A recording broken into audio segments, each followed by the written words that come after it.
donc rapidement, vraiment en quelques mots, on parle de la violence dans le discours politique au Cameroun. Chacun peut dire ce qu'il veut. Là, c'est vraiment free. Chacun va dire ce qu'il parle de cette violence-là. La violence étatique, la violence sociale, la violence des réseaux sociaux, qui en est le responsable, qui devrait être la cible et qui est malheureusement peut-être la cible collatérale aujourd'hui.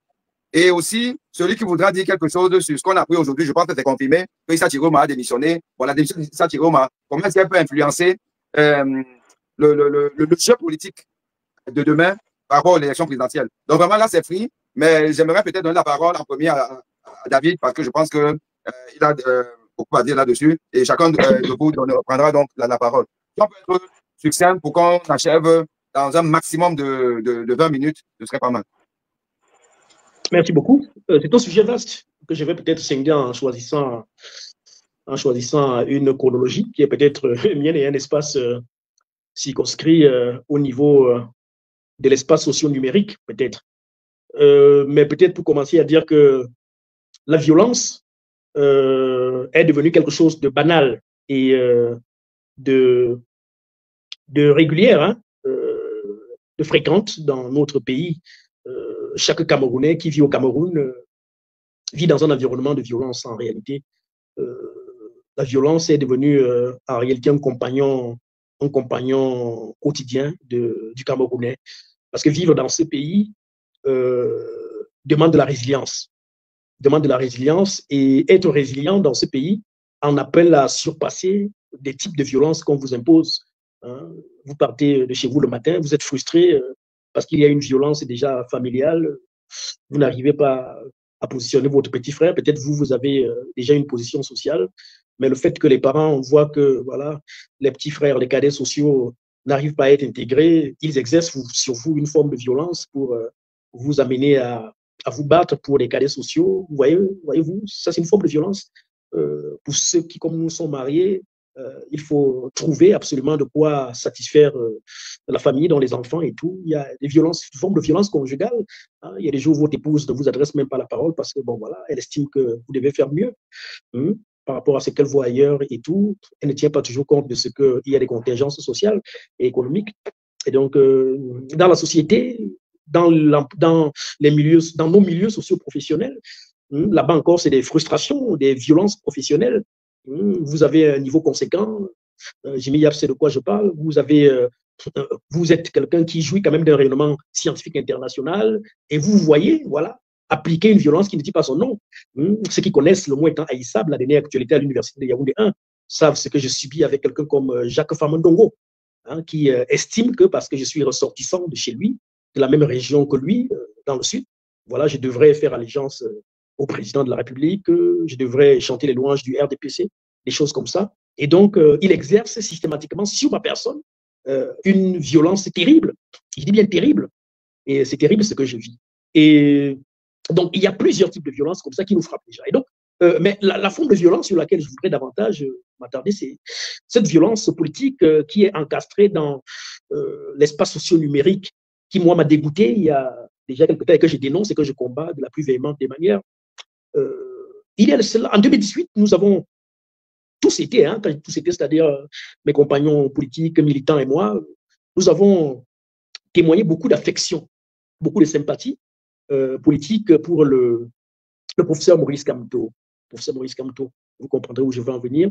Et parce que nous trouvions que c'était quelqu'un qui avait fait preuve de beaucoup de courage dans notre environnement justement de violence, accepter de sortir de sa zone de confort. On est ministre, on démissionne pour se lancer en politique. On imaginait bien qu'il endurerait des coups qu'il a su surpasser, et voilà, pour entrer dans la vie politique violente. Vous voyez, c'est la violence qui revient. Et donc, tout ceci a construit autour de sa personne un capital sympathie de notre part. Et depuis 2012, d'ailleurs, je fais partie d'un groupe de bénévoles au quartier Essos, où je vivais à l'époque avec d'autres amis, où nous avons accompagné la candidature du professeur Maurice Kamto, qui était alors candidat à la députation pour le Fundi, dans le Fundi, dans Yaoundé. Malheureusement, il ne l'a pas emporté, voilà, mais nous l'avons beaucoup soutenu. Et en 2018, sa candidature également, nous avons soutenu à notre niveau. Mais il est de constater quand même avec beaucoup de consternation, il faut le dire, et de regret, qu'après 2018, il y a eu comme dans l'apparition de l'espace socio-numérique notamment, un nouveau type de militants, de néo-militants, de cyber-militants, particulièrement agressifs vis-à-vis de ceux qui n'assumaient pas un positionnement public, qui rencontraient justement le positionnement du professeur Maurice Kamto ou alors du MRC. Et ces néo-militants-là, ces cyber-militants, se sont systématiquement, ou alors on définit comme cadre, je dirais, idéologique, des attaques ad personam, des attaques, des abjections, des attaques ad hominem contre tous ceux qui se positionnaient contre eux ou alors qui leur portaient la contradiction. Pour ma propre personne, parce qu'il faut parfois illustrer avec des faits pour ceux qui nous écoutent, il me semble que j'ai été de ceux qui n'ont pas compris pourquoi le leader du MRC, le professeur Maurice Kamto, avait choisi en son temps de ne pas aller aux élections, au double scrutin municipal et législatif. Je n'ai pas compris. Jusqu'aujourd'hui, j'en parle avec des amis, parce que j'en étais presque convaincu que le professeur Maurice Kamto, en allant à cette élection-là, aurait pu obtenir au moins un groupe parlementaire à l'Assemblée nationale et au moins une vingtaine de mairies, vu le niveau de popularité qu'avait le MRC à cette période-là. Et donc, je n'ai pas compris l'option du boycott, sauf pour autant que, quelques semaines plus tôt, il avait dit, il avait clamé qu'il n'était pas partant, il n'était pas un militant de la politique de la chaise vide, que lui, voilà, il allait aux élections et tout. Et pourtant, la veille, il a opté pour la chaise vide. Voyez-vous cette contradiction, on n'a pas beaucoup compris. Et à partir de ce moment, j'ai choisi dans l'espace public, moi qui étais encore sympathisant et qui l'assumais, voilà, je trouvais beaucoup de qualités en ce parti, notamment en son leader. Je n'avais pas compris. D'ailleurs, je cache pas un secret, certains le savent, j'avais été contacté, sollicité à l'époque par le professeur qui avait envoyé une délégation me rencontrer pour occuper la fonction de secrétaire général adjoint en charge du panafricanisme dans ce parti politique-là.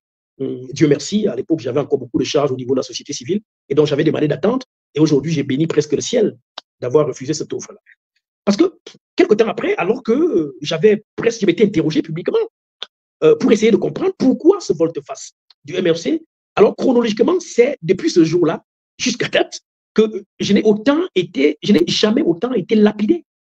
Je n'ai jamais été autant rabaissé, chosifié, insulté sur la scène socio-numérique, voire même publique, que lors de ce moment-là. Donc, jusqu'à aujourd'hui, on m'a traité, on m'a couvert de toutes sortes d'abjections, traître, pro-gouvernement, il avait faim, des choses comme ça. C'était terrible ce que j'ai suivi. Et donc, cette violence-là fait que, aujourd'hui, qu'on le veuille ou pas, cette violence-là, elle est aujourd'hui du fait d'un certain groupuscule de cyber-militants qui se réclament d'un parti politique, qui est le MRC. Qui est le MRC. Parce que j'en arrive aujourd'hui à identifier nommément des individus qui assument leur proximité idéologique et politique avec le MRC, mais qui sont d'une agressivité inouïe vis-à-vis de tous ceux qui ne rencontrent pas leur positionnement politique. Il suffit que voilà, vous ne partagiez pas la même position autour d'un propos du professeur Maurice Kamto, au lieu que le débat soit intelligible, qu'on vous couvre plutôt de toutes sortes d'acceptions. Donc, je ne crois pas que c'est de cette manière-là qu'on va arriver à impulser le changement, parce que je suis de ceux qui pensent qu'il y a une majorité silencieuse qui est capable de faire le changement dans un pays comme le nôtre. Parce que le changement, ou alors la plupart des changements que moi j'ai eu à observer dans des pays comme le Cameroun et dans certains pays en Afrique francophone, sont pour la plupart du fait de la masse silencieuse qui ne sont pas encastrés dans des espaces militants. C'est-à-dire que ce ne sont pas des militants de partis politiques qui votent et en arrivent à faire gagner leur leader. Pour la plupart, c'est des sympathisants qui ne participent pas dans les débats publics, qui ne prennent même pas part, on ne les a jamais entendus parler, mais qui observent, qui écoutent pour se faire une idée, pour affiner leur choix. Et aujourd'hui, on en est, et là je pose le regard sur ce parti-là, le MRC, ce parti politique et son leader en sont à faire peur à cette masse silencieuse critique, qui pouvait constituer justement une masse importante pour justement créer la balance qui aurait pu amener la bascule au moment venu. Parce que, justement, le leader de ce parti politique-là n'a pas cru, justement, convoyer ou alors amener, justement, ses militants, ses sympathisants, ses cyber-militants à revenir sur leur posture très belliqueuse. Donc, je pourrais en dire plus, mais je trouve regrettable, vraiment regrettable, que certains leaders politiques en soient arrivés à encourager, même tacitement, c'est-à-dire sans condamner, des postures belliqueuses, violentes, qui, nous, partisans du changement, militants du changement, ne pouvons que regretter aujourd'hui. C'est d'ailleurs pour cela que moi, j'encourage aujourd'hui, et je sors par là, tous les leaders politiques qui travaillent à construire un discours alternatif, loin de ces bruits, loin de ces discours véhéments, mais dont je sais reconnaître la véhémence. Et je rends hommage à Jimmy Yab que vous avez invité ce soir. C'est d'ailleurs pour cela que moi je me plais avec les administrateurs de la page David Eboutou à relayer ces réflexions. Parce que nous trouvons justement que le MLDC aujourd'hui et son jeune leader, le professeur Jimmy Yab, font partie de la classe des leaders qui comptent et qui méritent justement d'être accompagnés pour que les Camerounais comprennent que tout n'est pas perdu. J'étais au congrès de Capra Libi, j'étais au congrès de Matomba, j'étais au congrès du SDF. C'est des leaders que j'écoute, que je suis, et voilà, j'essaye de voir dans quelle mesure on peut justement contribuer à accompagner leur discours pour que loin de la brume, loin des discours bruyants, qu'on sorte de ceux qui ont voulu nous amener à détester finalement la politique telle qu'elle est finalement pratiquée aujourd'hui dans l'espace socio-numérique. Très bien.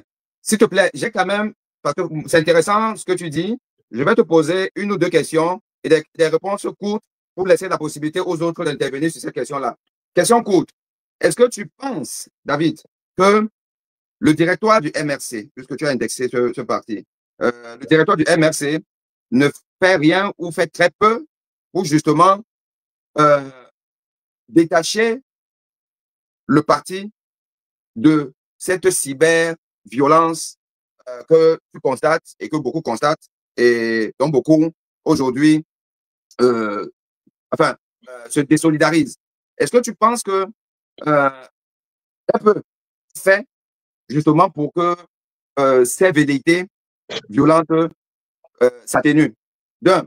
Et de deux, est-ce que tu penses que les autres leaders que tu as cités, du fait que peut-être ils ne soient pas violents ou alors leurs sympathisants ne soient pas violents, passionnés, des morts de faim, du changement, est-ce que tu penses que c'est suffisant comme critère de sélection pour aller vers eux avec, pour espoir et pour but ultime, que nous passions à une autre république? Parce que je pense quand même que ce que nous tous, nous partageons, ceux qui ne sont pas la mangeoire, qu'on appelle, ceux qui ne sont pas les en haut, je pense que ce que 95% des Camerounais partagent en commun, c'est l'envie de voir Paul Biya et son régime partir. Est-ce que tu penses donc que ce critère qui est le tien, qui t'amène vers Espoir Matomba, peut-être vers Capra Libi et autres, et donc que tu serais même mené ou capable de voter pour eux, d'aller mettre ton bulletin, enfin leur bulletin dans l'urne, est-ce que tu penses qu'ils sont suffisamment méritants de par leur action? Ils sont suffisamment méritants pour que toi, un leader d'opinion aussi puissant, tu puisses leur faire confiance? Merci beaucoup, je vais être vraiment court. Première question, je trouve que le MRC ne fait, ou alors le directoire du MRC ne fait même pas d'effort pour aller dans le sens justement de ramener leurs cyber-militants à de meilleurs sentiments, à adopter des postures républicaines. Je l'ai dit tout à l'heure, ils en sont même à encourager cette posture-là. J'ai même l'impression qu'ils construisent leur capital sympathie à travers cette façon de faire. Quand vous recrutez, quand vous retrouvez au sein du directoire, je peux citer nommément, vous savez que moi, je ne crains pas grand-chose, tout un vice-président comme Mamadou Mota, qui prend du plaisir à insulter, il dit bien à insulter son vis-à-vis simplement parce qu'il n'arrive pas à vous opposer un argumentaire intelligible. Lors justement d'une discussion dans l'espace socio-numérique, qu'est-ce que vous voulez? Je ne dis pas que dans ce parti-là, vous ne retrouvez pas des gens fort sympathiques. J'ai beaucoup d'amis dans le MRC, des gens comme Maître Sim, qui sont des esprits brillants, qui sont modérés. Mais la plupart, malheureusement, aujourd'hui, m'amènent à tenir ce parti à bon égard. Maintenant, sur la seconde partie de votre question, je pense que faire du bruit n'est pas toujours synonyme de popularité, n'est-ce pas? Ou alors crier des hurrahs, hein, faire du cancan, mettre en avant la capacité du nombre dans l'espace socio-numérique ne milite pas forcément vers une capacité à amener les autres à adouber votre posture idéologique. Je crois que nous, aujourd'hui, nous travaillons à amener les Camerounais à scruter les projets des uns et des autres. Et moi, sans fausse modestie, je suis de ceux qui essayent de scruter. Mais alors, scruter, quand j'apprends qu'il y a un nouveau leader politique qui a une offre, je vais fouiner pour essayer de lire. Voilà comment moi, je me suis retrouvé en train de lire, par exemple, le projet développementaliste du professeur Jimmy Yab, qui est très intéressant. Mais beaucoup de Camerounais savent qu'il y a une approche comment dire, qu'il y a une approche développementaliste qui est théorisée par quelqu'un comme Jimmy Yab. Et quand vous allez lire, il y a du charme à vous dire, mais voilà un leader qui mérite d'être suivi et accompagné. Peu de leaders savent par exemple qu'un gars comme Serge Espoir Matomba est un militant panafricaniste et que dans son projet politique, il prône la refondation qui est proche des idéaux du panafricanisme. Par exemple, hein, peu de leaders politiques savent par exemple, ignorent par exemple qu'un leader comme Célestin Jammeh est quelqu'un qui est fondamentalement ancré dans l'idéologie panafricaniste. Donc il y a comme ça plusieurs exemples qui font que j'ai l'impression que le MRC, n'est-ce pas, utilise beaucoup de brume pour justement taire d'autres leaders qui ont de la matière à nous proposer. Et donc, moi, aujourd'hui, mon positionnement ne consiste pas à éliminer le MRC de la scène politique, mais davantage à en déceler les failles pour mettre ces partis-là devant ses propres contradictions. Et Dieu seul sait que des contradictions, il y en a assez. Depuis Paris, je sors par là. Depuis la sortie de Paris, par exemple, j'ai multiplié des biais, des chroniques sur ma propre page pour décrypter et démontrer très bien qu'en ce qui concerne, par exemple, le positionnement panafricaniste, le MRC n'avait alors rien de strictement panafricaniste. Or, pourtant, dans son manifeste, si vous allez sur leur page, sur leur site internet, voilà un parti qui se réclame de gauche et panafricaniste.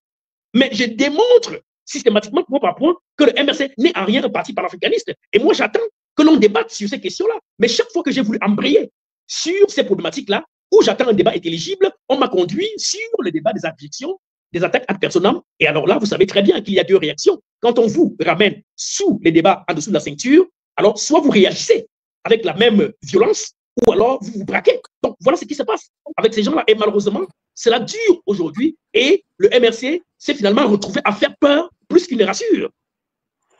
Ok, très bien.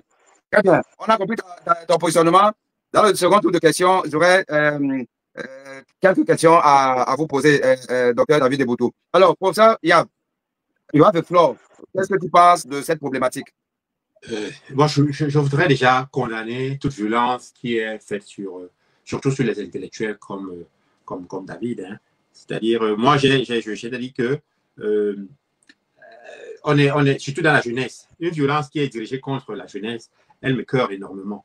Et je ne pense pas que ce soit... Et je le disais encore dans certaines discussions, notre ennemi, bon, disons notre adversaire, parce que Paul Biya n'est même pas notre ennemi non plus.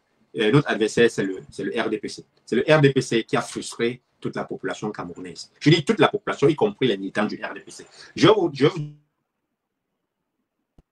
plus frustré que les militants du RDPC. Ils sont frustrés à un degré et je peux le démontrer. Mais je ne sais pas, je ne vais pas m'arrêter sur eux parce que pour moi, le RDPC, c'est du passé. Il faut passer à autre chose. Je veux m'arrêter à la violence institutionnelle.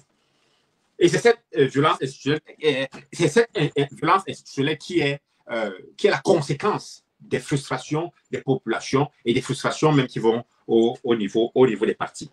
Je commence par le très haut des professeurs frustrés. C'est-à-dire que des enseignants d'université, ceux-là qui doivent donner la voix à la jeunesse, qui sont tellement frustrés que quand tu les ramènes dans leur propre contradiction, je ne vais pas citer les noms, hein, mais je vais citer des exemples. Voilà un enseignant d'université, un très grand enseignant d'université, il y a quelques années, qui dit « l'État camerounais est un État anticonstitutionnel ». Il le dit, hein, un grand professeur, dit-on, un professeur de droit, il le dit. Mais quelques années après, il te dit que il te dit que l'État camerounais est constitutionnel. Entre-temps, la Constitution n'a pas changé. Hein. C'est pas mon recteur. Tu as de parler de mon recteur. Non. Je ne cite pas parce que je voudrais que nous soyons au niveau des concepts. Je ne veux pas les citer. Donc, non, ce n'est pas ton recteur. Dans tous les cas, lui, pour ton recteur, c'est un homme modéré. Donc, je vais le citer. Je préfère citer ces hommes modérés. Parce que le professeur, on doit être un homme modéré. Et c'est un positiviste. Comment j'ai compris, véritablement j'ai apporté un certain nombre d'arguments pour lui dire que le positivisme dans lequel il est en train de servir est un positivisme administratif. En fait, qu'est-ce que le professeur Magloire Ondo a dit? Il est dans une position où c'est quoi? Il assure une administration. On l'appelle au secours d'un autre. Ok? On l'appelle au secours d'un autre qui a commis trop de gaffes. Lui, il vient secourir celui qui a commis trop de gaffes. Et je préfère répondre au professeur Magloire parce que lui, il reste modéré, il donne un certain nombre d'éléments et j'apporte un certain nombre d'éléments pour lui dire que non, attention, le positivisme administratif dans lequel tu te positionnes, il est faux. il est faux, hein, il est faux, parce que tu ne peux pas dire, prenons seulement le dernier argument. Et c'est là où découle la violence institutionnelle. Parce que je vais le dire, je vais amener le débat à ce niveau. Quand il dit, tu n'as même pas, c'est-à-dire que le citoyen, il dit, le professeur, on ne doit pas, je le cite, parce que moi je l'aime beaucoup, donc je cite les modérés. Je l'aime beaucoup, il a développé un certain nombre d'arguments qui ne sont pas très faux, qui sont juste mes partisans, très partisans, ok? Donc, il dit, prenons le dernier argument, il dit que le citoyen ne peut pas, c'est pas au citoyen de dire que la loi est inconstitutionnelle, il ne peut pas obéir à la loi, il ne peut pas ne pas obéir à la loi parce qu'il dit que la loi est inconstitutionnelle. Je lui dis, mais attendons, lui, on a un certain nombre. Arrêtons-nous à ce niveau. Où est-ce que la violence se retrouve? La violence institutionnelle se retrouve au niveau où, quand il dit que le citoyen n'a pas le droit dans une démocratie, c'est un professeur de droit qui vient de dire ça. Il n'a pas le droit dans une démocratie de dire que la loi est inconstitutionnelle. Non seulement la loi est inconstitutionnelle, et de dire que je n'obéis pas à cette loi. Qu'est-ce que ça donne? Que fait le préfet? Que fait le préfet Boni? Le préfet te met en prison, non? Que fait le juge? Le juge te condamne, non? Est-ce que le professeur de droit dit, là encore ça va? Il y a encore pire. Où un professeur de droit te dit que quand la loi est claire, on ne l'interprète pas. Ça, c'est une citation. Quand la loi est claire, on ne l'interprète pas, on l'applique. Mais je dis, on est où là? Le débat même du droit, et c'est là où moi, professeur des relations internationales, je peux leur rapporter un plus. Le débat se situe, la constitution, c'est-à-dire que le droit comparatif, c'est quoi? C'est de dire justement qu'on peut discuter, il n'y a aucune règle, même dans la Constitution, il n'y a aucune règle dont on ne débat pas. Et tu dis qu'on ne peut pas, quand la loi, et quelle est la règle qui est claire? Prenons deux choses, Boni, juste pour être court.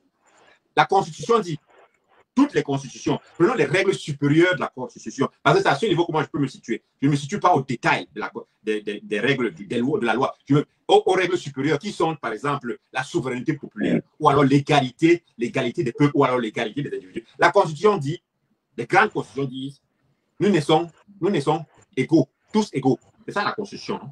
Elle dit, nous naissons tous égaux. David, on est tous égaux. Ta femme avec qui tu es, on est tous égaux. Mais pourquoi est-ce que dans cette même Constitution, on te dit qu'il faut protéger les minorités? Je ne parle pas seulement de la Constitution du Cameroun, c'est pour ça que je ne vais pas m'arrêter dans les articles de la Constitution du Cameroun, mais je dis dans toutes les constitutions, la plupart, il y a que vous naissez égaux et il y a qu'il faut protéger les minorités. Maintenant, où est-ce que les minorités commencent? Et où est-ce que nous naissons tous égaux? Là, à ce niveau, il y a interprétation. Quand un professeur de droit qui a pignon sur eux, qui parle avec autorité dans toutes les chaînes de télévision, dit quand une loi est claire, on ne l'interprète pas, on l'applique. Qu'est-ce que ça veut dire?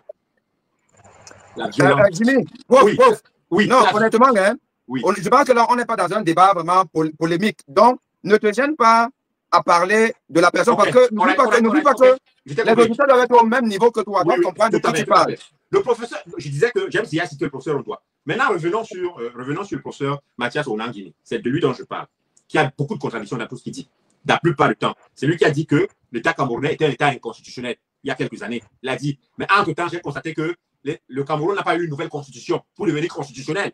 Donc, il le dit il y a quelques années, la constitution que nous appliquons aujourd'hui est de 96. Donc, il a dit peut-être en 2017, 2018, l'État, non, 2014, il était dans le MRC, du moins dans les débuts du MRC, de son opposition, je ne situe plus, je ne peux pas le situer. Mais il dit, l'État camerounais est inconstitutionnel. Mais en tout temps, il vient de nous prouver que l'État camerounais est constitutionnel. À quel moment l'État camerounais est devenu constitutionnel? Est-ce que l'État camerounais a changé de constitution? Mais ce n'est pas de ça que je veux parler. Ce que je veux parler, c'est de la violence politique. La violence politique se situe dans, quand il dit ceci, il dit que quand une loi est claire, on ne l'interprète pas, on l'applique. Il le dit, je pense qu'il l'a dit récemment, avec Haïti, à Info TV. Et je dis donc, voilà des enseignants qui incitent à la violence institutionnelle. Mais parce que je te relance. Alors, pourquoi tu fais deux poids, deux mesures? Tu venais de dire que Magloire Ondoa, il est un homme modéré. Voilà, tu l'apprécies davantage, je caricature. Mais en même temps, tu nous cites quand même une déclaration de Magloire Ondoa qui est d'une violence extrême, puisque c'est toi-même qui nous dit que une loi, elle est faite pour être appliquée. Qu'elle soit bonne ou mauvaise, elle est faite pour être appliquée, que le citoyen ne peut pas s'opposer à ça. Oh, c'est contraire même au préambule, c'est le préambule ou alors l'un des articles de la Constitution. Et que tu as un exemple. Tout à fait. Il continue. Non, il continue. Dans sa déclaration, il continue et il dit ceci, il y a les voies de recours. C'est ça que je parle d'un homme modéré. Tu comprends? Dans son discours, il continue et il dit il y a des voies de recours et il faut les utiliser. On sait où il faut. C'est là où il fait faux. Je suis d'accord qu'il fait faux. Mais au moins, je veux te dire que il n'est pour ma part. Je sais que tu sors de l'université de Douala. Laisse-moi, s'il te plaît. Non, laisse-moi. Je ne suis pas partisan, honnêtement. Hein. Moi, je veux être un homme du milieu. Oui. Mais je te donne, parce qu'on l'appelait en secours de quelqu'un qui est très, très, très carré dans ses positions. Il est venu en secours. Je te pose une question pour te relancer. Je te pose une question. Parce que tu as éludé ça là. Quand il dit que il y a des voies de recours, ce même Magloire Ndoa qui sait qu'il y a des voies de recours, il sait que les voies de recours au Cameroun, ils sont quand même des voies de justice. Et que la justice au Cameroun, nous savons ce que c'est. Est-ce que ce n'est pas juste être intelligemment malicieux? Non. Ce n'est pas intelligemment être malicieux. Tu sais, hein, j'ai fréquenté ces gens, tu comprends?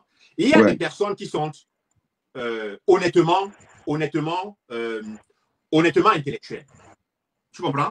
Il y a des malhonnêtes intellectuels, il y a des gens honnêtement intellectuels. Quand le professeur Magloire Ndoa parlait, il parlait honnêtement. Tu comprends? Il défendait ce qu'on lui a dit, il défendait quelque chose de façon honnête. Il y a des gens qui défendent des choses de façon honnête. C'est-à-dire qu'il croit véritablement en ce qu'il est en train de dire et en même temps, il dit qu'il y a les voies de recours. Je pense pour ma part, moi qui a apporté des éléments contradictoires à son argumentaire, je pense pour ma part que le professeur Ndoa était honnête dans ce qu'il était en train de dire. Mais je dis que au contraire de cela, il y a des professeurs malhonnêtes dans leurs déclarations. C'est-à-dire qu'on n'est plus dans le domaine de la science, on est dans le domaine de l'invective, même du droit. Parce que je lève le droit. Parce que ces gens, ils savent très bien qu'il y a un droit comparé. Il y a un droit comparé qui permet, et que dans le droit comparé, l'élément le plus important, c'est l'interprétation du droit. Tu ne peux pas affirmer véritablement que dans le droit, il n'y a aucune loi qui est claire dans le droit. Il n'y en a aucune. Je dis que même quand tu dis que tous les hommes naissent égaux, oui, tous les hommes naissent égaux, et en même temps, ça c'est déjà la plus ancienne constitution qui est celle des États-Unis, la plus ancienne constitution qui est celle des États-Unis qui a 200 ans. Tous les hommes naissent égaux. Et ce n'est que vers 1960 que les femmes et puis les Noirs votent. Tous les hommes naissent égaux. Donc, il n'y a pas un problème. L'interprétation est même au cœur même du droit. Donc, quand un professeur d'université qui a pignon sur rue le dit en mondiovision et le dit avec conviction, pas avec conviction, avec autorité, c'est une violence institutionnelle. Et cette violence institutionnelle va loin, parce que c'était ça le problème que tu as posé. Cette violence institutionnelle va loin. Elle caricature les gens comme moi. Elle caricature les gens comme toi. Elle caricature les gens comme David. Parce que nous ne pensons pas cela. Et quand nous apportons, je vais te dire que dès que j'ai posté cet argumentaire, cette contre-argumentaire du professeur Ndoa, on m'a enlevé au moins de 10 groupes. Hein. Il y a des gens, sans que je le sache, on m'a enlevé les 10 groupes du coup, comme ça. Parce que j'ai apporté donc, il y a donc une certaine. Moi, je voulais compléter, parce que je sors par là. On a assez discuté. Je sors par là, je veux compléter l'argumentaire de David. C'est l'État camerounais qui a créé toutes les frustrations. Même les frustrations du MRC. Ces gars qui sont, c'est-à-dire qu'à la fin des fins, quand tu vois, même les frustrations, c'est-à-dire qu'ils n'arrivent même plus à. Écoute, c'est des gars qui savent qu'ils n'arrivent plus. Écoute, David, je te le dis, c'est des gars qui savent qu'ils ne peuvent pas arriver au Cameroun maintenant. Ils vont déverser tout ça sur toi, hein, sans même savoir, parce qu'ils savent qu'ils ont dit quelque chose et ils ne peuvent pas arriver au Cameroun. Et toi qui jouis du fait que tu es au Cameroun, ils t'envient sérieusement. Hein, ils t'envient à un degré que tu ne peux pas imaginer. Mais il faut, chacun a ses problèmes, c'est vrai. Mais je dis, le coupable, ce n'est pas le MRC, David. Le coupable, ce n'est pas toi. Le coupable, c'est le RDPC. Et j'ai produit une petite vidéo. Le RDPC a tellement frustré les gens que même les vieux sont jaloux des jeunes. Tu te rends compte que voilà la dernière manigance de mépris que le RDPC peut nous faire. Et c'est là où je sors. Voilà Issa Chirouma, qui vient nous dire, le gars qui a dit, j'ai regardé encore ces vidéos aujourd'hui, et le gars qui a dit que Paul Biya est comme le soleil. Paul Biya est comme le soleil, donc il se lève pas pour une seule personne, il se lève pour tout le monde. C'est-à-dire, le RDPC, en voulant contrecarrer un certain nombre d'opposants, a ressuscité les gens comme Issa Chirouma. Et comme ils n'ont pas honte, et comme là, il n'y a pas de honte au Cameroun, et comme il n'y a pas, c'est-à-dire qu'ils n'ont plus rien à gagner. Issa Chirouma, c'est quel âge? C'est-à-dire qu'il s'en fout de toi, David. C'est-à-dire qu'il sait qu'il a fini il a fini sa carrière. Qu'est-ce qu'il ne va pas faire? Qu'est-ce qu'il ne va pas faire? Nous, les jeunes, bon, je ne me considère même pas comme un jeune d'ailleurs, parce qu'au Cameroun, c'est au Cameroun qu'on nous a dit que nous sommes les jeunes. Mais tu auras notre tour de parole, s'il te plaît. Je dis qu'on ne doit pas l'accepter. Cette division, on ne doit pas l'accepter. On doit faire le dialogue avec le MRC. Je disais que les militants du MRC doivent faire le dialogue entre eux-mêmes, hein, David. C'est-à-dire que la plupart qui te combattent même ne connaissent même pas l'histoire que tu as avec le MRC. Et ils s'en foutent même. Ils ne connaissent même pas que tu as été militant de la première heure du professeur et que tu l'as accompagné dans sa candidature de député. Qui peut, là en Europe, qui est ici, chez moi, là, qui a dit qu'il a accompagné le professeur à la candidature du député? Tu vois qu'il y a même l'ignorance dans cette posture. Je pense que et ça sert au pouvoir. Ça sert au pouvoir. La jeunesse ne peut pas se dresser. Je ne peux pas permettre, pour ma part, en tant que et je termine là, je termine. En tant que président du MLDC, je ne peux pas, pour ma part, laisser que la jeunesse se mette contre elle-même. Parce que ça sert le pouvoir de Paul Biya. Ça sert le pouvoir de Paul Biya. Ces coulards de vieillards, ce n'est pas une insulte. Ils sont vieux. Nous aussi, on sera vieux. C'est des coulards de vieillards. Ils doivent partir et ils vont partir. C'est là où je m'arrête. Merci, prof. Merci. Mais tu as dit une partie des choses que je voulais dire. Et je vais quand même le dire parce que la répétition est la mère de l'enseignement. Mais avant de le dire, je passe la parole à Rodrigue Chokodio qui a aussi quelque chose à dire par rapport à cette violence-là. Et parce que nous devons aussi penser à ceux-là qui nous écoutent, qui prennent le temps pour nous écouter et qui parfois veulent intervenir. Donc, il y a une personne que j'ai fait monter, mais qui est en bas, qui montera tout à l'heure. Je suppose qu'elle va être vraiment très dans sa contribution. Peut-être que c'est une question à poser aux uns aux autres et nous allons répondre. On lui donnera la parole tout à l'heure. Mais avant cela, je voudrais que Rodrigue Chokodio nous dise ce qui parle justement de cette violence et quel est l'angle que lui veut aborder. Oui, merci infiniment pour cette question. On a vécu quand même au Cameroun dans les années 90-91. On a vu la violence, on a vraiment vu la violence. Je pense que si on compare 90, 91, 92, 93, 94, à maintenant, on va me dire que parce qu'on parle du MRC. Moi, j'ai vu les manifestations du MRC. Aucune boutique n'a été cassée. Aucun véhicule n'a été cassé.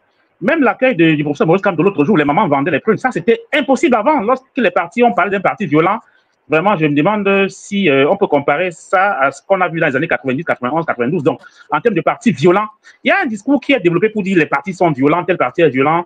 Sur le terrain, en tant que journaliste, je ne vois pas. Vraiment, je ne vois pas. Maintenant, sur l'autre différence aussi, c'est que dans les années 90-92, si on veut, il y avait le bloc de l'opposition et le bloc du parti au pouvoir. Aujourd'hui, il y a les partis de l'opposition qui combattent les partis de l'opposition. Ça, c'était une nuance. Il y a des partis de l'opposition qui accusent d'autres partis de l'opposition d'être violents et autres. Maintenant qu'on évolue, effectivement, là, je suis d'accord avec le professeur Jimmy Yap qui estime que de côté, il y a une certaine violence institutionnelle.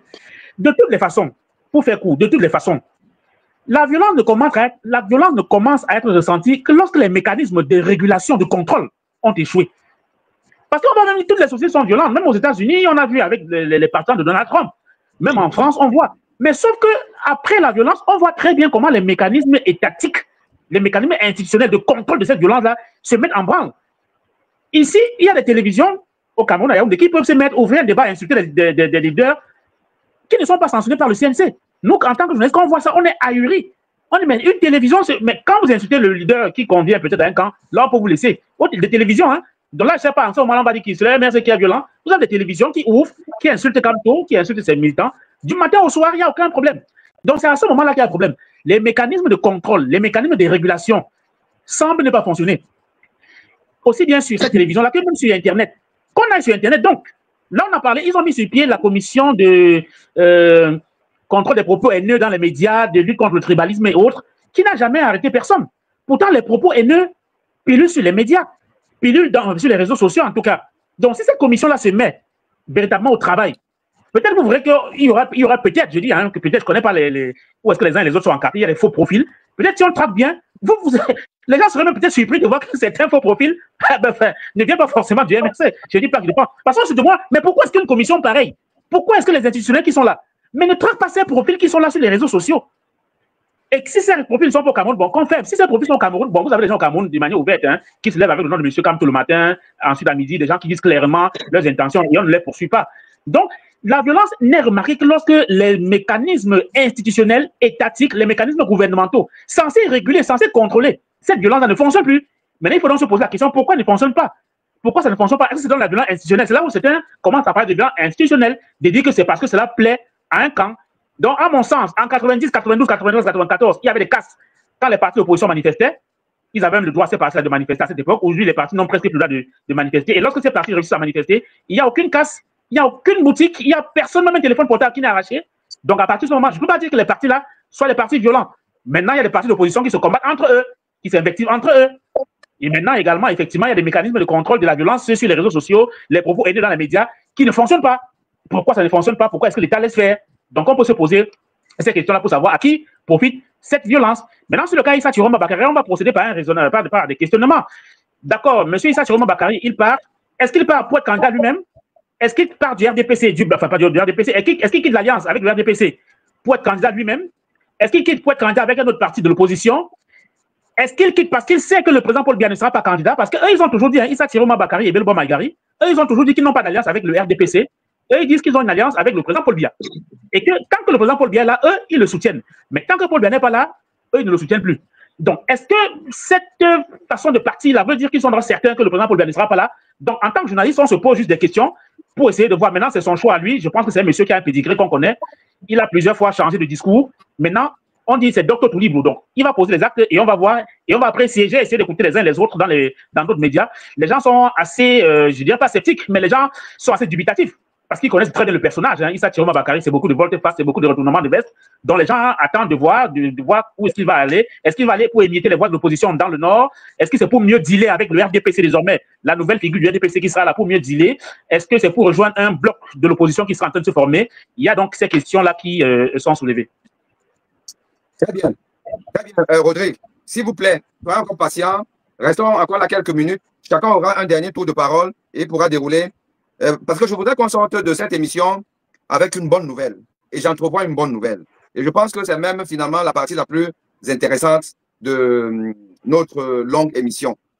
Donc, restez là. Souffrez que je donne la parole à cet internaute que j'ai fait monter, qui a peut-être quelque chose à dire, mais qui devrait être vraiment succinct. Comme j'ai dit tantôt, je le fais monter. Il va nous partager son avis. Et après, nous allons retourner et je vais relancer chacun de vous avec quelque chose de précis. Alors, monsieur Lantivi, on vous écoute. Bonsoir à tout le monde. Je prends la peine d'écouter. Je fais la peine de vous dire, bon, je suis constamment les posts de vidéos du grand frère du professeur Aimé Boni. Moi, je suis un créateur de contenu. Donc, mais je ne vais pas utiliser ma chaîne pour monter, quoi. Mais je fais mes contenus aussi. Mais je suis là pour encourager d'abord le grand frère du fait qu'il amène et il augmente les idées dans le plan de la politique intérieure du Cameroun et fait comprendre aux gens que ça ne sert à rien de crier dans les réseaux sociaux comme on en voit certains là, auxquels je parle beaucoup dans mes contenus. Bon, ce n'est pas ça le sujet. Bon, j'ai deux questions ici. Hein. J'ai écouté tout le monde, mais j'ai deux questions. Et je pense que la première question est reliée à la deuxième. Mais la question que je pose, parce que vous avez parlé beaucoup d'opposition, ça c'est des sujets que je débat beaucoup dans ma chaîne. Pensez-vous que le président Biya s'est construit lui-même les opposants de convenance? Et la seconde, enchaîne avec la seconde, comme ça là. La seconde, pensez-vous sincèrement que ces opposants ont la capacité de renverser un système qui s'est lui-même fait ses propres règles de jeu? Bon, pour être simple, qui a la VAR, qui a l'arbitre, qui a le juge et tout ce que vous connaissez. Ok, il va répondre. Mais pour peut-être que tout le monde soit dans au même niveau de compréhension de ce à quoi vous faites allusion, est-ce que pour vous, parce qu'on pourrait poser la question, est-ce que pour vous, vous avez des noms de ceux que vous considérez comme des opposants de convenance qui sont là juste pour aller faire le jeu du pouvoir? Est-ce que vous avez quelques noms? Bon, vous savez, je ne veux pas que vous soyez un créateur de contenu, je connais ce qu'on appelle, il faut éviter de citer les noms en particulier. Je peux en citer, j'en connais beaucoup. J'en connais, je peux donner des exemples, mais je ne veux pas que votre chaîne soit prise comme une chaîne qui est ici pour rabaisser un opposant ou bien. Je préfère le faire dans mes contenus. Mais je peux vous dire qu'à 90%, les opposants camerounais sont des opposants de convenance. Non, okay. non, je ne suis pas d'accord. Non, je réponds. Je ne suis pas d'accord. Le RDPC, pour connaître, le RDPC est une machine. Hein. Le RDPC ne fabrique pas d'opposants. Le RDPC ne fabrique pas d'intellectuels. Le RDPC récupère les gens. C'est comme dans toutes les fratries. Dans la plupart des fratries, à part quand vous êtes l'enfant d'eux, hein, les gens qui ont été fabriqués, et ça, il faut être clair, les gens qui ont... Cabral n'a pas été fabriqué par le pouvoir. Il faut arrêter ce genre de choses. Maurice Kamto n'a pas été fabriqué par le pouvoir. Même les gens comme Issa Chiroma n'ont pas été fabriqués par... Personne dans l'opposition n'a été fabriqué par le RDPC, personne. Mais il arrive des moments où le RDPC est tellement fort qu'il peut récupérer un certain nombre d'opposants. Vous comprenez, hein? C'est comme dans... Moi, je dis, après avoir étudié les fratries, c'est-à-dire que dans un système, des systèmes oppressifs, c'est ça, on commence par la cooptation. Et c'est la même chose avec les intellectuels. Le RDPC fabrique, à part les enfants d'eux. Si tu as un enfant de ministre, on va te fabriquer. Ça, c'est clair. Si tu as un enfant de directeur, on va te fabriquer. Parce que ça, c'est la lignée. Ils sont faits pour qu'ils gouvernent les autres. Mais quand tu n'as pas le nom de quelqu'un, tous ceux qui n'ont pas le nom d'eux n'ont pas été fabriqués. C'est des étoiles qui ont, si, je ne sais pas, elles ont failli. Peut-être que maintenant, vous avez des informations qui prouvent qu'elles ont être collidées avec le pouvoir. Ça, j'en sais rien. Mais je vais te dire, pour les noms que je peux te garantir une chose, c'est que Maurice Kamto n'a pas été fabriqué par le pouvoir. C'est un homme brillant. C'est-à-dire que s'il a été récupéré, j'en sais rien. Cabral Libby, vous l'avez vu comment il a commencé à faire des chroniques un peu partout. Et quand les gens disent que Cabral Libby n'a rien fait, mais voilà un gars qui a amené les gens à l'élection et il a eu des députés. C'est un gars qui a du talent. Même Issa Chiroma, il a mouillé son maillot. On l'a vu mouiller son maillot. Voilà encore l'autre là, comment on l'appelle, le ministre substitut de la justice, Momo. Mais on l'a vu traîner et trimballer. C'est pas le RDPC qui fabrique Momo. Le RDPC récupère Momo. Donc ne dites pas que le RDPC, c'est ça le pouvoir oppressif. Le pouvoir oppressif ne fabrique pas. Il ne fabrique que les enfants d'eux. Laisse-moi terminer, s'il te plaît. Il ne fabrique que les enfants d'eux. C'est-à-dire que tous les ministres vont fabriquer leurs propres enfants pour continuer à gouverner. Mais quand ils voient un esprit brillant, ils peuvent coopter l'esprit brillant si l'esprit brillant est faible. Dans ce cas, je suis d'accord avec toi que maintenant, à ce niveau, il peut y avoir, moi par exemple, hein, je ne peux pas. Après, on va dire comment le RDPC m'a jamais fabriqué. Ce n'est pas le RDPC qui m'amène à l'IRIC, ce n'est pas le RDPC qui m'amène à Chine, ce n'est pas le RDPC qui me donne le MLDC. Mais à un moment ou à un autre, peut-être que je peux collider avec le RDPC. J'en sais rien. Je n'ai pas dit que je ne veux pas collider avec le RDPC. Peut-être à un moment, mais ce n'est pas le RDPC qui me fabrique. Ils ne savent même pas d'où. Donc, je dis, si tu n'as pas le nom d'eux, il n'y a personne qui fabrique. Le RDPC ne perd pas le temps à fabriquer les gens. Ils sont là pour récupérer, les esprits brillants, et deux, à fabriquer les leurs. Vous allez voir, c'est le fils de tel qui est sous-préfet, c'est le fils de tel qui est encore préfet, c'est le fils de tel. Ils mettent les leurs. C'est une lignée. Ils mettent les leurs, ils mettent leurs femmes, ils mettent leurs cousins. C'est comme ça qu'ils fabriquent les gens. Mais je vous dis, dans l'opposition, au moins ce que je viens de vous citer, le RDPC ne les a pas fabriqués. Si maintenant vous avez les informations où ils ont été, ou alors vous pensez qu'ils sont, c'est que le RDPC les a récupérés, mais le RDPC ne les a pas fabriqués. Alors, maintenant, une minute, je conclue avec, par exemple, Maurice Kamto. Attends, avec le professeur Maurice Kamto. Parce qu'on va dire que, parce que le professeur Maurice Kamto a été ministre du président de la République. Mais vous parlez de quoi? On a une carrière.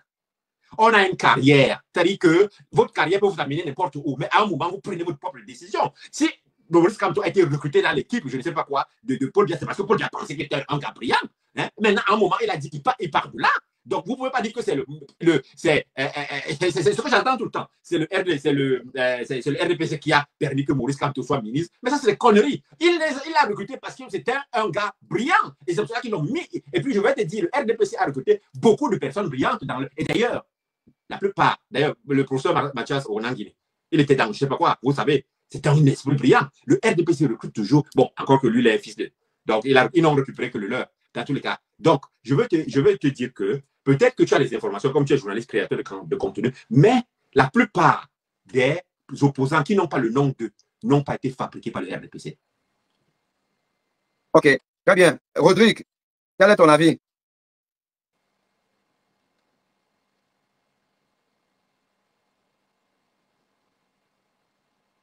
Tu as bien écouté. Vas-y, quel est ton avis?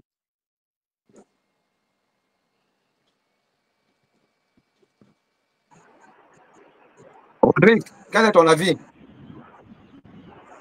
Non, bon, pour rester longtemps au pouvoir, il faut quand même avoir... bon, c'est deux choses, hein, c'est l'achat de conscience. C'est beaucoup de... Bon, on va dire négociation, les deals. Le RDPC a réussi à dealer avec Issa Chiroma Bakari, Beloba Magari, Anta Sagaï, Amadou Moustapha pour contrôler le Grand Nord. Ça, c'est quand même des deals qu'ils ont réussi à faire. Qu'est-ce qu'ils ont mis dans le deal? on n'en sait trop rien. Bon, les postes ministériels, ça, on le voit. Donc, ils ont réussi pour rester longtemps au pouvoir. Il faut réussir à dealer avec des partis. Il faut réussir à mettre dans son alliance des opposants. Oui, il faut réussir à faire entrer les opposants dans son giron. Et ça, le RDPC a réussi à le faire. Qu'est-ce qu'ils leur ont proposé? D'autres ont pris des postes gouvernementaux, d'autres sont devenus ambassadeurs et autres. Ça, ils ont été intéressés. Donc ça, ils ont réussi à le faire. Et certains n'ont pas. Et puis, ils ont réussi à fermer aussi, parce qu'on n'a pas de financement de l'opposition. C'est difficile de rester dans un pays comme celui-ci et de pouvoir mener une vraie politique. Il faut payer les gens pour la logistique, pour faire les meetings. Il faut voyager pour installer les comités de base, les sections. Il faut faire fonctionner le parti. À un moment donné, les leaders n'ont pas de moyens. Si vous n'avez pas de vos propos, le parti commence à vivre sur le dos d'un seul individu. Ça devient très compliqué. Votre parti devient faible et en ce moment, le RDPC peut vous racheter. Donc aujourd'hui, Dieu merci, les partis politiques peuvent s'ouvrir à la diaspora pour avoir des financements pour pouvoir fonctionner, mais ce n'est pas facile. Oui, je suis d'accord, le RDPC a mis au pouvoir parce qu'il a su à un moment donné coopter certains opposants dans le giron, il a su les intéresser, il a su leur proposer des plateformes. D'autres ont accepté d'être députés, d'autres ont accepté des postes ministériels, d'autres ont accepté des choses qu'on ne connaît pas. Oui, c'est pour ça que le RDPC a réussi à rester longtemps aussi au pouvoir quelque part. Ça, c'est vrai. Très bien. Très bien. Donc, je pense qu'on a un peu évacué cette question-là. Et donc, on retient que, d'après le professeur Yam, le RDPC ne fabrique personne en dehors peut-être des gens qui sont de la lignée naturelle des membres du pouvoir. Mais les partis d'opposition qui appartiennent à des gens qui n'ont à la base aucune acquaintance, aucun lien familial, ne sont pas des fabrications du RDPC, mais peuvent devenir des alliés de circonstances. Et ça, c'est ce que tu dis, des gens qui, au gré dans les difficultés de la vie, les amènent à cette compromission. J'ai envie de dire que finalement, in fine, ça revient au même. In fine, pour le peuple qui veut le changement, ça revient au même. Que tu sois né dans le cercle du RDPC ou que tu rejoins le bateau ou bien le train de la mangeoire après, in fine, tu ne sers pas les intérêts de la nation. Moi, je pense que c'est comme ça qu'il faut résumer ça. Alors maintenant, la question, c'est de savoir, est-ce qu'il y en a vraiment? Est-ce qu'il y en a qui sont qui sont, enfin, non, plutôt en de connivence avec le pouvoir statique de Paul Biya? C'est ça qu'il faut pouvoir identifier et se questionner. Et c'est d'aller au-delà de certaines considérations. Je regrette que David soit parti. Bon, peut-être qu'il a un problème de sa batterie, peut-être là, peut-être, mais je vais embrayer en disant quelque chose. C'est quand même qu'il va écouter cette partie, la dernière partie qui est la nôtre. Il va écouter ça parce que j'ai un message aussi pour lui. Alors, si vous voulez rebondir rapidement parce qu'on va devoir terminer. Oui, allez-y. Mais je pense que vous pouvez le faire vous-même. Allez-y. Ok, je ne veux pas me en mute moi-même. Je ne suis pas d'accord tellement avec ce que le professeur, je pense, le professeur Yannick Yab, je pense bien. Je ne suis pas d'accord avec son analyse, même pas du tout. Je pense que son analyse qu'il a faite n'était pas une analyse complète. Une opposition de convenance n'est pas forcément une opposition qu'on a créée. C'est aussi une opposition qu'au fil des temps, avec un système qui est autoritaire, l'objectif n'est plus de renverser le parti au pouvoir. Parce qu'on constate qu'on n'a plus les moyens politiques et ou bien on n'a plus la légitimité populaire de le faire. En ce moment, on peut devenir un opposant de convenance. J'ai voulu sommariser ça. Il ne veut pas être très long, je peux m'étaler sur ça. Non, ça va. J'ai suivi. Absolument, on a compris. Ça c'est très bien dit. Et moi, je vais même être... OK.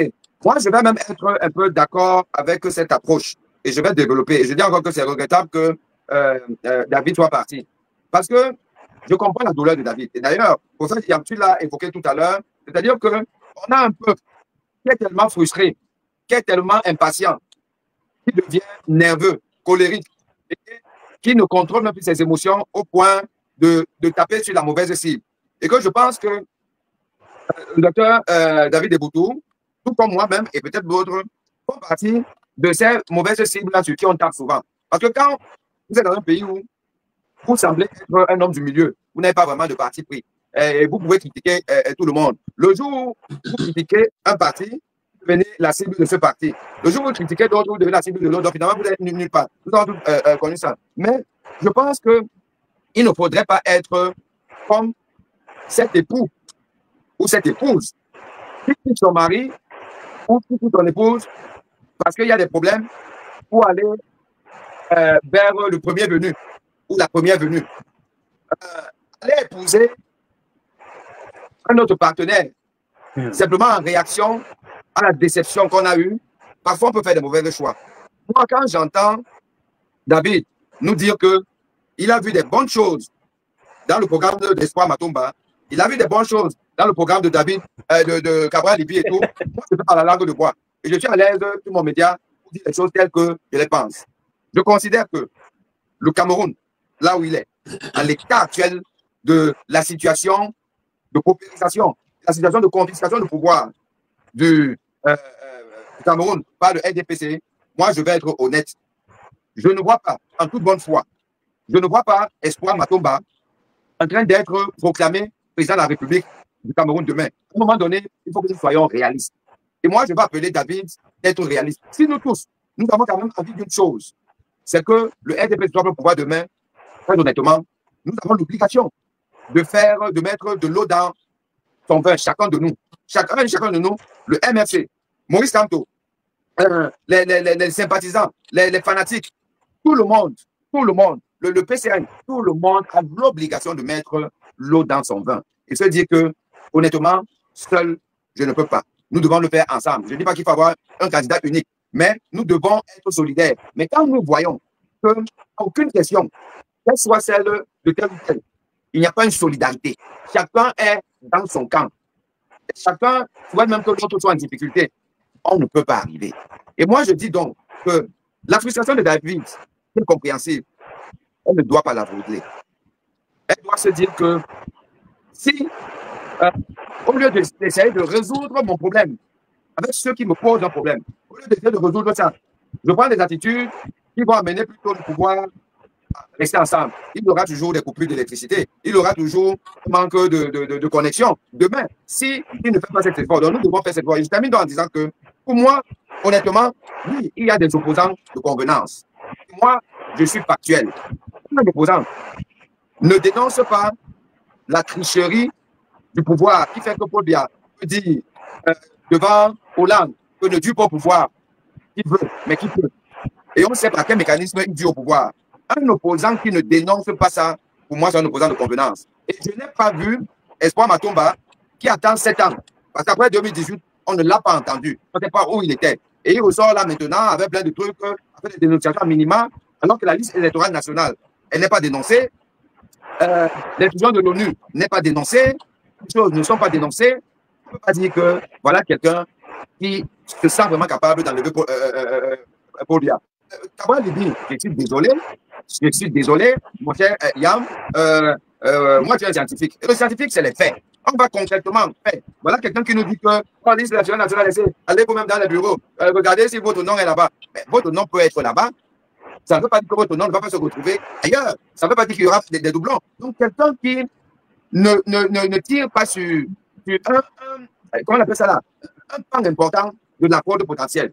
Je suis désolé, c'est un opposant de convenance. On peut citer des choses où d'ailleurs lui-même il a dit ostentatoirement qu'il préfère dealer avec le parti que de dealer avec Maurice Kamto. Moi, je n'ai pas entendu Maurice Kamto dire ce genre de choses. L'appel de Douala, le groupe de Douala, nous a dit que celui qui a donné le plus d'ouverture, c'est le MRC. Et celui qui a eu des conditions et tout là, c'est Cabral Libye. Et celui qui a même refusé, c'est Joshua Ochi. Donc, il y a des éléments factuels qui peuvent amener le peuple camerounais à se dire que, honnêtement, même si je ne l'aime pas, mais celui-ci me donne un peu plus de garantie. Ça ne veut pas dire qu'il doit aller seul, mais les gens doivent pouvoir parler. Et nous devons tous parler et nous ne devons pas simplement aller vers quelqu'un simplement parce qu'on est fâché avec l'autre. Donc, je termine vraiment en vous disant que moi, je pense que, pour ça, Yann, c'est ce que j'ai entendu dire tout à l'heure.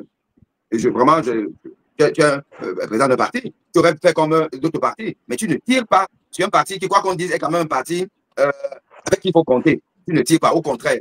Tu distribues à certaines choses. Je dis que cette émission doit aussi servir à ça. Il va falloir qu'en IB, que nous essayons d'amener une démarche citoyenne pour que les hommes de la société civile qui comptent puissent être menés à avoir le cœur léger. Mais pour ça, il faut que les grèves qu'ils ont soient entendus. Et ceux qui doivent faire quelque chose, c'est-à-dire par exemple le directoire du MRC, qu'ils fassent des gestes forts en direction de ceux-là qui frustrent, ne serait-ce que par leur silence, si tant est le cas, pour que nous soyons demain, cette opposition unie, au moins solidaire, pour aller combattre le parti au pouvoir. Donc moi j'ai terminé, je vais laisser chacun de vous donner son dernier point de vue et nous allons nous séparer. Je vais aller très rapidement, hein, parce que je vais attaquer un peu très rapidement pour attaquer le cas d'abord de la frustration de David Eboutou. Ça, c'est quelqu'un que je suis souvent dans les chaînes, parce que je suis beaucoup plus dans le domaine de la géopolitique et la politique intérieure de beaucoup de pays. Je ne fais pas seulement le Cameroun. Le problème de David Eboutou, moi, je connais ce que c'est. En tant que créateur de contenu, je rencontre des gens dans la communauté et beaucoup du MRC.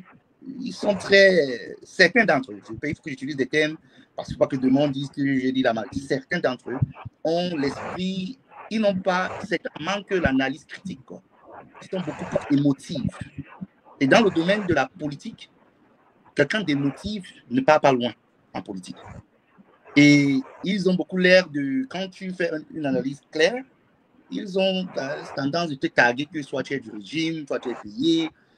Et bon, c'est quelque chose que le MRC, je pense qu'une frange des leaders du MRC entretiennent cela. C'est quelque chose que je pense qu'ils peuvent bien faire. Bon, je ne veux pas pointer le doigt sur leur leader, mais je pointe sur ceux qui l'encadrent. Il y a certains qui entretiennent cela pour utiliser ça comme une arme pour régler certaines différences avec certaines personnes dans le milieu de la communication. Ça, c'est d'un. De deux, je veux maintenant parler rapidement de ce que le professeur Bonia a dit sur les opposants. Quand je dis 90% des opposants du Cameroun, je vais utiliser le terme simple, ce sont des ventriloques.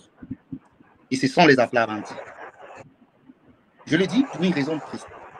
Vous ne pouvez pas dire que vous partez aux élections. Vous n'avez pas la liste électorale. Tu connais si c'est ta grand-mère qui va voter pour l'adversaire, c'est ton grand-père ou bien c'est ton arrière-grand-père. Tu ne connais rien, tu ne maîtrises rien du tout. Je vais prendre l'exemple d'un pays simple qui est similaire au Cameroun. Prenez la Côte d'Ivoire. Vous regardez la différence, comment les partis d'opposition se réunissent pour faire des meetings, des conférences, ils se regroupent plus facilement en Côte d'Ivoire. Mais le système aussi est brutal là-bas, non? Mais pourquoi est-ce qu'il y a l'équilibre de la force? C'est juste parce que les partis d'opposition là-bas ont compris que ce qui peut les maintenir, c'est de se rassembler en groupe. Vous n'avez pas forcément besoin de faire un seul groupe principal, mais vous pouvez faire des groupes de différents partis politiques qui se réunissent et qui réunissent leurs idées et qui pensent qu'ils peuvent renverser le système en maillant le système électoral. Le problème du Cameroun, tant que tu n'es pas sur la table de discussion en politique, c'est que tu es le menu. Ça veut dire que les opposants du Cameroun ne contrôlent rien du tout. Et pour moi, ils partent dans leur balade, et puis ils auront le résultat qu'ils auront, et puis on va continuer, on va rester analyser le Conseil constitutionnel de irrecevable, etc. Moi, je considère que tant que ces opposants ne se mettent pas en groupe fort et enlèvent leurs intérêts personnels et décident vraiment d'aller pour les Camerounais, pas pour leur ventre, dans ce moment que le Cameroun aura un nouveau visage. Et ces 3,5 millions à 4 millions qui n'ont jamais voté, qui sont dans la majorité silencieuse, c'est eux que l'opposition n'a jamais pu conquérir. Rodrigue, prends la parole. Merci, Lan, oui. Merci, Lan, pour ta contribution. Oui, Rodrigue. Oui. D'accord. Non, beaucoup de choses ont été dites. C'est une superbe émission. On espère qu'on aura d'autres. L'Afrique doit s'unir. L'Afrique doit pouvoir parler. Mais ça prendra un peu de temps pour que l'Afrique puisse entendre sa voix dans le Conseil des Nations. Ça a pris du temps pour mettre l'Afrique là où elle est. On ne va pas se relever comme ça du jour au lendemain. Il faut investir dans la recherche, comme dit le professeur Yam, dans la science. C'est quelque chose qui est accessible. Mais pour le faire, il faut qu'il y ait de l'idéologie. On ne peut pas compter sur les dirigeants qui n'ont pas d'idéologie pour le faire. Ça ne va pas marcher. Et pour ce qui est de la violence pour le Cameroun, je crois que 2025, c'est une échéance importante. Chacun doit faire son questionnement. Il y a encore du temps pour t'inscrire sur la liste électorale. Ensuite, regardez, vous parlez les opposants, vous allez regarder simplement ce que font les uns et les autres, effectivement. Est-ce que celui qui s'est engagé pour la liste électorale, est-ce que celui qui s'est engagé... Il y a même des opposants qui n'ont jamais demandé à s'inscrire. Hein. Il y a des opposants qui n'ont jamais demandé à s'inscrire sur la liste électorale, mais ils veulent seulement aller à l'élection. Bon, avec quel militant? On se pose bien la question. Donc, je pense qu'il faut que simplement que les uns et les autres regardent la démarche de chacun, et ils vont pouvoir se décider. Bon, maintenant, les jours qui arrivent vont certainement donner beaucoup d'indications sur le camp du RDPC. Parce que la grosse interrogation, c'est sur le camp du RDPC. Est-ce que le chef d'État Paul Biya va être candidat? Et le bloc du Nord, on dit souvent que c'est l'extrême Nord qui fait gagner les élections. Maintenant, c'est à l'extrême Nord, le colistier, le partenaire de l'extrême Nord n'est plus avec le RDPC. Comment ça va se présenter? Donc, sur ce plan-là, du côté du camp du pouvoir, il y a peut-être un peu d'interrogation, de soucis à se faire quant à la capacité à mobiliser, comme par le passé. Donc, on va suivre ça avec beaucoup d'intérêt. Voilà ce que je voulais dire. Merci à tous ceux qui nous ont écoutés, merci à tous ceux qui nous ont suivis. Et merci aux autres compagnons avec qui nous sommes restés jusqu'à pratiquement 1h de la nuit. Hein. Ce n'est pas évident pour nous qui sommes au Cameroun. C'est vraiment pas évident. Merci infiniment. Merci, prof. Oui, je dirais que il y a quelque chose que je n'accepte pas beaucoup, c'est les critiques sur les leaders de l'opposition. Je n'accepte pas la critique qu'on fait sur le professeur Kamto. J'accepte pas la critique qu'on fait sur Cabral Libye, parce que je pense qu'être leader d'opposition est extrêmement difficile au Cameroun. C'est très facile de critiquer le professeur Kamto. Il ne maîtrise pas ses éléments. Après, on passe chez Cabral Libye. C'est très difficile. Mais ce que je pense quand même, c'est que les deux leaders devraient s'entendre, pour ma part. Moi qui viens de prendre juste le MLDC maintenant, j'aurais souhaité sérieusement que le professeur Maurice Kamto et puis Cabral s'entendent, ainsi que leurs militants. Parce que, quoi qu'on dise quand même, hein, quoi qu'on dise, Cabral Libye et puis le professeur Maurice Kamto sont les deux partis qui sont les grands partis d'opposition actuellement. Maurice Kamto, évidemment, étant plus ou moins le leader populaire, et Cabral Libye étant à l'Assemblée nationale. Je pense que les deux se complètent. Nous, on va venir, parce que on est là, on est en train de suivre ce jeu. Donc, je ne pense pas que c'est bénéfique pour nous de tirer sur ces leaders, parce que chacun entame sa carrière politique d'une certaine façon et fait avancer le jeu démocratique au Cameroun d'une certaine façon. Ceci étant dit, je dis qu'il y a une grande part à la fin des fins de la population camerounaise. Il y a une très très grande part de la population camerounaise, parce que c'est trop facile de tout remettre sur les leaders. Mais écoutez, qui vote? Quand on donne aux jeunes, le pain et la sardine et vote le RDPC, qu'est-ce qu'il faut faire? Qu'est-ce qu'il faut dire? Sérieusement, quand on donne à un jeune un pain et une sardine, et que dans sa propre conscience, il y a des enfants qui ont été bien éduqués qui sont devenus partis. Non, faux. Il y a des enfants qu'on a bien éduqués qui sont devenus partis. Il y a alors la responsabilité à la fin des fins de la responsabilité de l'enfant, dans la responsabilité de la population camerounaise. Tout ne revient pas au leader de l'opposition. Le fait qu'il y ait les poubelles, je coupe par là, dans toutes les villes, c'est le leader de l'opposition qui doit créer qu'il y ait les poubelles dans toutes les villes. Donc vous, la population ne sait pas que la saleté est mauvaise. Donc c'est ça. La population ne sait pas quelle est la population, quel est le quartier qui s'est levé et a dit on veut que les poubelles s'y partent d'ici. Quel est le quartier au Cameroun qui l'a fait? Aucun quartier. Quelle est la population au Cameroun qui s'est levée et a dit que je ne veux plus les saletés dans ce quartier? Aucune. Mais bon, on accuse l'opposition. Non, il y a un certain niveau. On est tous responsables de tout ce qui nous arrive. D'ailleurs, on dit toujours que les peuples méritent les leaders qu'ils ont. C'est comme ça. Donc on est à la croisée des chemins où on ne dira pas que c'est parce que Maurice Kamto a fait ceci, parce que c'est Cabral Libye qui a fait ceci. On est à la croisée des chemins. Moi, je dis ceci. 2025, Paul Biya est encore au pouvoir. C'est la faute des Camerounais, pas la faute de l'opposition, la faute des Camerounais. Donc, je sors par là. Je pense qu'il y a une conscience que, donc, toi, ton enfant ne travaille pas, mais tu votes quand même le RDPC depuis 40 ans. Toi-même, l'enfant, tu es là dans la maison de tes parents, tu accouches là, ou alors tu as marié tes femmes là, et tu es là, tu votes quand même le RDPC, et tu penses que c'est le leader de l'opposition qui va venir te faire. Non, on est à haut niveau où moi je ne suis pas d'accord avec toi, où tu dis que Matomba ne peut pas être président. Matomba peut être... Le problème n'est pas Matomba. Le problème, c'est que le RDPC doit partir. Donc, pour que le RDP passe, et que si Atangan dit que c'est Matomba seul qui est candidat, votons tous Matomba, parce qu'on va dire avec Matomba plus tard. C'est ça mon problème là où nous sommes. On vote tous Matomba et puis on va dire avec Matomba plus tard. Le problème n'est pas Matomba ou bien Cabral Libye ou bien. Le problème c'est le RDPC. C'est ça le problème. Et je veux que nous soyons concentrés sur le problème, pas sur les alinéas. Parce que ce qui est sûr est qu'il y a des candidatures qui seront éliminées. Et je ne suis pas, moi, je ne veux pas envoyer des gens dans la rue pour que les militaires, nos militaires soient en train de réfléchir entre tirer et ne pas tirer. Ne mettons pas nos militaires dans cette position. Il y a un candidat d'opposition qui sera candidat. Enlevons nos échos et votons-le. Ne votons plus le RDPC. C'est aussi simple que ça. Moi, en tant que militant du MLDC, je donnerai, parce qu'on a une base, ce que vous ne croyez pas. Moi, j'ai une base dans la Sanaka Maritime et dans l'Union Ekele. Je dirais que nous allons voter le candidat de l'opposition qui sera là. Nous ne votons pas le RDPC. Impossible de voter le RDPC. Dans la misère dans laquelle je vois ma maman qui est morte, j'ai transporté le corps de ma maman parce que le pouvoir du RDPC a coupé le pont. J'ai transporté le corps de ma maman sur la tête. C'est impossible que je dise à mes militants de voter le RDPC.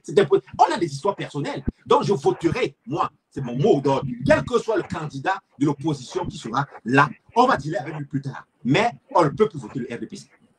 Oh, est-ce que tu sais que dans la vie, hein, le tout n'est pas d'arriver au pouvoir. La finalité d'une gouvernance, d'une gestion de la société n'est pas de changer le mode de gouvernance, de changer les dirigeants, mais c'est de pouvoir diriger au mieux une fois qu'on arrive au pouvoir. Nous connaissons... Boni arrive d'abord au pouvoir. C'est ça. Le problème est qu'il faut d'abord arriver au pouvoir. Attends, je vais avancer, je vais arriver à ça. Nous connaissons par exemple le problème de la France. La France qui est bloquée aujourd'hui, la France ne croit plus en rien, à aucun dirigeant, car tous ceux qui sont arrivés avec beaucoup d'espoir ont fini par décevoir. Quand Sarkozy est arrivé au pouvoir, on pensait que c'était... Enfin, quand il était au pouvoir, la France a pensé qu'il était le président le plus impopulaire. Hollande est venu, il a battu le record de Sarkozy, de popularité, au point où il n'a même pas pu se représenter. Macron, aujourd'hui, les Français considèrent que c'est le président le plus impopulaire de la France. Ça veut dire quoi? Ça veut dire que, en général, les hommes politiques, ils promettent des choses, ils veulent arriver, mais après, ils font ce qu'ils veulent. Quand tu dis que après on va dealer, tu sais, hein, tu ne deals pas avec un dictateur. Quelqu'un qui arrive, qui prend le pouvoir, il décide d'en faire ce qu'il veut, et il met les moyens pour ça là, juste que de ne pas avoir une grande marge de manœuvre. Quand il arrive au pouvoir, nos mamans, les grands-mamans ne juraient que par lui. C'était le moumou qui est devenu maintenant quelqu'un qui a mis tout un peuple par 43 ans. Donc, moi, je ne suis pas au stade où je vais me dire que bon, on n'a personne. Comme on n'a personne, même celui-ci là, allons vers lui. Non, actuellement, le peuple a le choix. Le peuple a le bon choix. Parce que si on va regarder de manière objective, je dis bien de manière objective, laissons le fanatisme. Si on va regarder de manière objective, tu te dis que entre Moïse Kamto, Cabral Libi, Joshua Ochi, Bessala, Matomba, qui mouillent vraiment le maillot pour le peuple. Laissons le fanatisme, laissons ça là. Nous sommes des scientifiques. On peut dire. Et moi, j'assume ce que je dis. Non, je suis d'accord avec toi. Si Espoir Matomba, on va dire maintenant qu'on va mettre les cases de que tant, les critères de choix du peuple camerounais. Tu dois avoir fait ceci, tu dois avoir fait ceci, tu dois avoir fait ceci, tu dois avoir fait ceci, Je suis désolé, Espoir Matomba va remplir un peu de cases. Cabral Libi va remplir certaines cases. Joshua Ochi va remplir un peu de cases. Ainsi de suite là. Nous, le peuple, c'est de ça que tu parles donc justement. Le peuple doit prendre ses responsabilités. Le peuple doit être responsable. Le peuple doit déjà même aller vers le candidat le plus méritant. Nous ne pouvons pas nous permettre aujourd'hui de nous dire que chacun fait comme il veut. Bon, les c'est que n'importe qui doit venir passer. Non, la magistrature suprême, c'est pas possible pour n'importe qui. C'est pas n'importe qui doit venir et on sait ce que c'est que le pouvoir n'a pris. Le pouvoir, c'est l'hyperpuissance du pouvoir. Maintenant, si tu veux avoir l'hyperpuissance du pouvoir, mais il faut même que tu mérites. Il faut que tu mérites. Hein? C'est pas n'importe qui. Moi, je suis désolé. Moi, je ne peux pas être citoyen d'un pays où on va dire que Espoir Matomba est président. Je suis désolé. Parce qu'il ne me montre pas. Il n'est pas, donc ce que notre garçon là disait, il n'est pas un envoyé du RDPC. C'est la seule personne pour laquelle on a vu un courrier de Tanganji pour dire que on a reçu, on a dit que c'est toi le président du machin, tout là. Et nous sommes des Camerounais. À un moment, nous sommes des Camerounais. On ne va pas maintenant vous apporter des preuves ici, là, mais on sait tous que Espoir Matomba, je suis désolé, ce n'est pas un monsieur qui mouille sérieusement le maillot, qui a mouillé le maillot. On ne sait pas si il a même son parti, il y a combien de gens dans son parti, ils font quoi, ils ont décrié quoi, il a marché où, il a été interpellé où. Moi, j'ai tout dit que dans une tyrannie féroce comme le Cameroun, si un homme politique n'a même pas été interpellé un jour, c'est que ce n'est pas un homme politique. Je suis désolé. Hein. Moi, il faut être Soyons pragmatiques. Un parti qui n'a jamais été malmené, un parti qui n'a pas fait la garde à vue, excusez-moi, ce n'est pas un parti. Dans la tyrannie de Paul Biya, ce n'est pas possible. Donc, Espoir Matomba, voilà, donc sérieux. Donc, ça aussi, ça fait partie de ce que nous, le peuple, nous devons faire. C'est-à-dire que nous devons avoir des discours, qui soient des discours de mérite. On appelle la méritocratie. Il faut investir dans la science, dans la recherche. Il faut investir dans. Il faut mériter d'avoir un leadership mondial. Il faut mériter pour être président d'un pays. Je suis désolé, un pays de tyrannie, tu ne dors pas pendant 7 ans et après tu viens sortir quelques petits trucs là et puis on dit que même toi on peut te donner. Prof, il n'y a pas toi. Nous sommes des hommes de science, nous devons encourager le mérite. De mon point de vue. Très bien.